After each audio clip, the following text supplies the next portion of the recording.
Hi all and welcome back to the channel, and I hope you're all doing okay.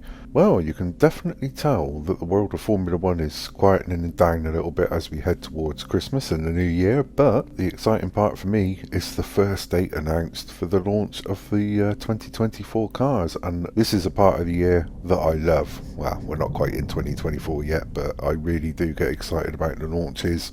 Yeah, some of them are a bit of a letdown because they are livery-only launches. Other ones are the full spec car that we're going to see on the track in testing not very far away. But I'm going to start off with Martin Brundle. Right, so Martin Brundle has insisted he cannot say if Lewis Hamilton would defeat George Russell if Mercedes produced a championship-winning car next year. Asked who would come out on top between the pair, Brundle remained neutral, but warned Hamilton that Russell could have the mentality to beat him. Brundle explained, "I think they are so close, these two, if you look at the stats, but George had a couple of nightmare races this year. That's a very good question. It depends if Lewis maintains his current motivation, but it's so close to call. Lewis knows how to do that, but George has got youth on his side. I don't know the answer to that, but I definitely wouldn't say, oh, Lewis without a doubt, because he's already a 7-time world champion. That I would absolutely not say. Until George is in a championship winning position, we don't know if he's got the head to cope with it."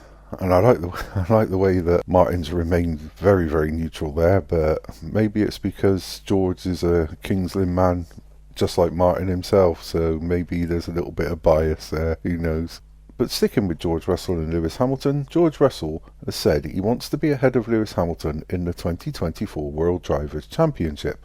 Russell endured an underwhelming season last year and was largely outperformed by teammate Hamilton. But Russell has now set himself a challenge for next year. He said, "No doubt it's been probably the toughest season I've ever had psychologically. Bouncing back from missed opportunities, missed results, mistakes, I think this is when you push yourself. I could comfortably lift my foot off the accelerator pedal and drive a percent below the limit, and I could sit there right now and tell you that I wouldn't make a single mistake. And probably when I sit through my championship years, I probably wasn't being pushed as much as I'm pushing myself now. I'm purposely trying to push myself further and beyond, and I'm not satisfied with just being on par with my teammate in qualifying or whatever it may be, or 2022 when we were very, very even across the whole season. I want to be ahead, and that's what I'm pushing myself for."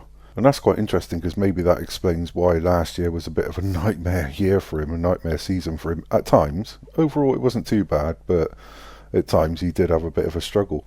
And then we're moving on to Ferrari, because they are in no rush to extend the contracts of Charles Leclerc and Carlos Sainz. Both drivers' current contracts expire at the end of 2024, although reports have claimed that Leclerc has signed a new long-term contract, but that has not been officially confirmed. There is uncertainty over whether Sainz will stay with Ferrari beyond next season. Ferrari boss Fred Vasseur told Sky Sports, "We are not in a rush to extend the deals, but we have started discussions. Mercedes did it in August. We are not in a rush at all. This season I was expecting to do it before the end of the year, but the season was a huge one, and we have started the discussion, but again, we are not in a rush." And sticking with Ferrari, they are going to launch their 2024 car, codenamed the 676, which will probably turn out to be called the SF24, on Tuesday, February the 13th, Fred Vasseur has revealed. Ferrari are the first team to confirm when their new vehicles will be unveiled to the public. Asked why they will launch on that date, Vasseur said, No, it's quite tight. Honestly, and more seriously, we have the test a bit before, and it's quite a challenge to put everything together. It means we had no other option, I think also, but some other teams are doing it also on the 14th. It's quite challenging to be ready for Bahrain." So that's quite interesting, isn't it? That he's sort of gave us a hint that there's more cars to be announced on the 14th of February. But I think it was Haas last year revealed their car. I think it was at the end of January. But anyway, with Ferrari being the first to announce it, we're only 8 weeks away, and to be honest, I prefer to say 56, 57 days because it sounds a lot closer. So I will be covering all the launch videos like I think I did it last year. I tried my best anyway, but it is quite exciting, I've got to be honest, and I'm really looking forward to it. I love the launches, like I've said, and testing, yeah, sandbagging and all that, but it's still very, very interesting stuff. So anyway, thank you for sticking with me with that, and if you do like what I do, please like and subscribe, and also press the notification bell so you get those all-important warnings of my future uploads. Thank you again for everybody that watches my videos, subscribes, likes, shares, comments. Really and truly does mean a lot to me. Honestly, it does. And until the next time, take care.